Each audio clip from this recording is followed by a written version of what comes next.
And I think look at it, sort of auto-enrolment has been a really fantastic way of bringing more people into pension savings. But I think we're also aware that there are still gaps, particularly around sort of gender pensions gaps, ethnicity pensions gaps, things like that. What can employers do to work with their pension provider to try and narrow and hopefully eventually eliminate those gaps? You're right that auto-enrolment has brought pension saving into the mainstream, but we know there's still an under-saving problem. The DWP estimate around 12.5 million people aren't saving enough for their retirement, and this gets worse for women and for Black, Asian and minority ethnic groups. So if we look at firstly the gender pension gap, some recent work we did in the Phoenix Insights showed that the gender pension gap is a consequence of the gender pay gap. So actually we found that far more women are likely to fall beneath the £10,000 auto-enrolment minimum level. That's about 35% of women versus 11% of men. But we also know that there's a gender confidence gap. So our recent Standard Life Retirement Voice survey found that most women felt anxious or stressed about saving, about 47% who just didn't feel confident about saving in the long term. That's going to have some long-term impacts. And then if we turn to Black, Asian and minority ethnic groups, we can see some different dynamics at play. So our recent Phoenix Insight work showed that actually this group felt far more confident about the income that they're going to have in retirement, but were probably actually not on track for saving to deliver that income in retirement. And actually they're far more likely to rely on property or inheritance to deliver that retirement income. And actually we've in our recent Standard Life Retirement Voice survey, we found about 51% of Black, Asian and minority ethnic group would rather save for property than they would for a pension. So we have a real sort of gap there, but actually employers and providers have a key role to play to make sure that everybody's on track for an enjoyable retirement. So if I start with employers, one of the best things that they can do is to offer flexible working. We know that many women fall out of the workplace because they can't balance their caring responsibilities with rigid work structures. But also providers and employers can work together to create personalised, engaging communication and tools that engages everybody in how to save for their future.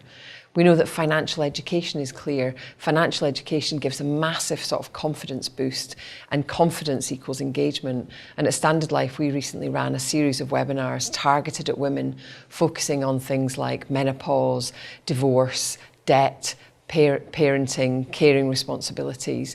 And actually post those sessions, around 80% of attendees said they felt more confident. So financial education can be a real help.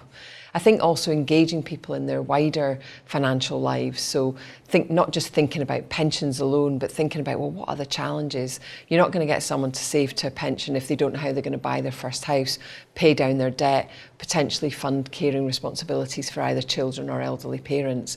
So I think engaging in that wider financial lives is key.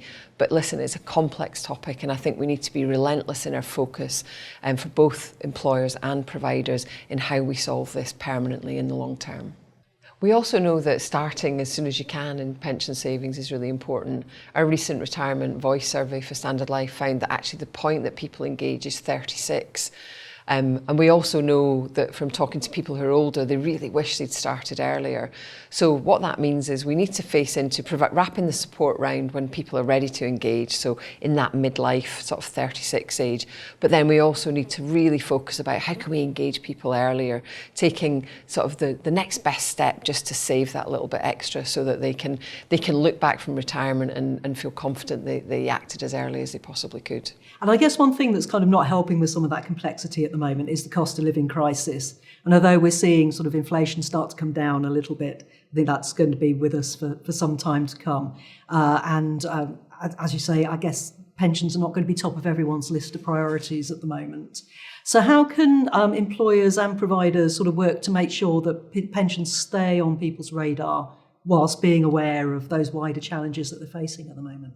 Well, listen, as you say, there's a real conflict between short-term and long-term, and actually UK households are facing an unprecedented pressure on their finances. So it's understandable that short-term needs actually mean that facing into long-term saving feels a bit overwhelming. And actually our recent Retirement Voice survey found that 1 in 4 people report that financial strain is causing sleepless nights or mental health issues. So that's a real indication of how much this is impacting people. But providers and employers can do something. So I think firstly, the most important thing is recognise the challenges that people face, but also try and engage in a conversation that encourages people to look at their wider financial picture, encourage them to save what they can when they can, and try to bring to their attention that totally ignoring sort of long-term savings does have some consequences, but it's all about gentle conversations that really acknowledge the struggles that they've got. I think also leaning into that, sort of thinking about that wider financial picture that people have got and encourage them to think more broadly about financial wellness is helpful. And that's where things like open finance can be really helpful, because allowing people to bring together all of their money in one place, understanding what your incomings are, what your outgoings are, let you look at your pension as one part of a jigsaw so that you can maybe see if I need to save more, but actually can I afford to save more? And an example at Standard Life, we offer a tool called Money Mindset, which is, it leverages the latest sort of open banking technology, and it's got budgeting tools, nudges that say, well, you spent a bit less on this, so why don't you pop that into your pension? And it's also got some great things like a benefits finder, and also how to build up an emergency cash fund. And I think by giving people that wider view of the finances, it builds confidence and competence. And I think that's the key to sort of leaning into sometimes what feels like much more complex world of pensions and how to save for the long term.